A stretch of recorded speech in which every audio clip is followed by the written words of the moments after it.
Le primeur à Bordeaux, c'est tout un système au niveau de la mise en marché de ces vins prestigieux. La SAQ vient de nous envoyer quelques courriels justement, comme quoi il restait à peu près 3 semaines pour se choisir si on voulait mettre la main sur certains primeurs. Quand je dis mettre la main, c'est-à-dire qu'on les pré-réserve maintenant, on les reçoit que l'année prochaine. Euh, Pourquoi est-ce que le primeur c'est une méthode, je dirais, ou quelque chose qui est très controversé, très polémiqué dans le métier? En fait, c'est très simple, c'est que pour ça, il faut comprendre un petit peu comment les vins de Bordeaux se font. On fait la vendange à l'automne, au mois de septembre. On fait fermenter les cépages séparément, le Merlot, le Malbec, le Cabernet Sauvignon. Et après la fermentation, donc on se retrouve peut-être 2, 3 mois après la vendange, on va goûter les vins séparément on va faire commencer une dynamique d'assemblage. Donc on va mélanger les cépages et faire la cuvée, donner une signature à la cuvée. Chaque année, les assemblages peuvent un petit peu changer selon le style que veut donner le producteur. À partir de là, normalement, on met le vin en barrique et on lui donne plusieurs années dans la barrique pour la période d'élevage. Donc, le vin va avoir ce goût boisé typique, il va aussi avoir une réaction très particulière qui va se faire dans la barrique, qui va permettre d'assouplir le vin, d'arrondir les tanins, de rendre le tout plus harmonieux.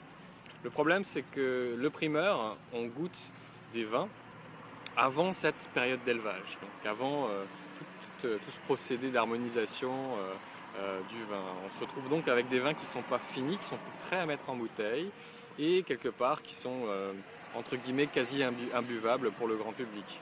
Si vous avez la chance un jour d'aller à Bordeaux dans la période du mois d'avril pour goûter les vins de primeur, vous allez voir que c'est très tannique, c'est vraiment très très concentré, on a quasiment du mal à les boire. Donc quasiment la qualité de tout un millésime se joue sur cette fameuse dégustation des vins en primeur. Puis là tous les journalistes vont dire ah ça là c'est le millésime du siècle, etc. On s'entend, le vin n'est pas fini, c'est difficile de mettre vraiment un avis très, très précis sur la question.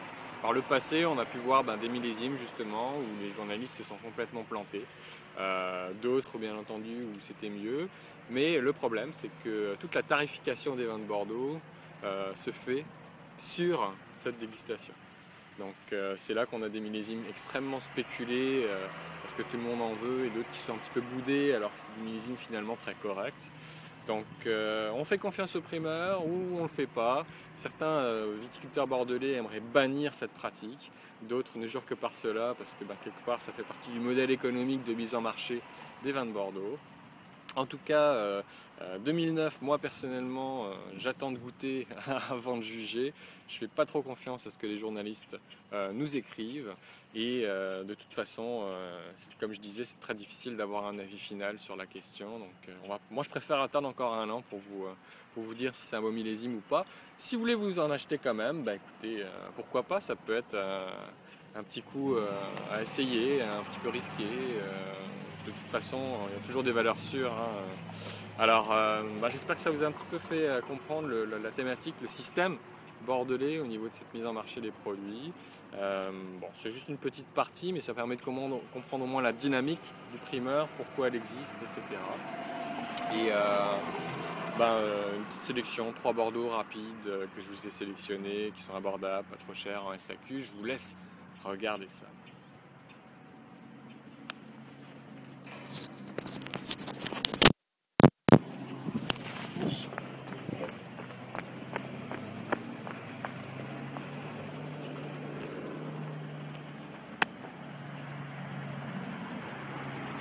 C'était mon bus.